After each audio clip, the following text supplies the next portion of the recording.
సదాశివమయం. రాఖీ కట్టే సమయంలో ఈ 3 తప్పుల్ని అసలు చేయకండి. ఏంటనగా అవి మీ అన్నదమ్ములకి రాఖీ కట్టే సమయంలో కుడి చేయి ఖాళీ లేదని ఎడమ చేతికి కట్టే విధానం అది చాలా పొరపాటు. ఎప్పుడు కూడా రాఖీ అనేది కుడి చేతికి మాత్రమే కట్టాలి.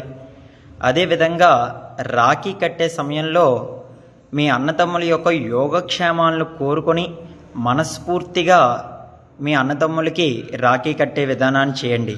అదేవిధంగా రాఖీ కట్టిన తర్వాత హారతినిచ్చి అదేవిధంగా ఏదో ఒక తీపి పదార్థాన్ని మీ అన్నదమ్ములకి చక్కగా పెట్టిన తర్వాత వాళ్ళ యొక్క ఆశీర్వాదాలను తీసుకోవడం తప్పకుండా మర్చిపోకండి.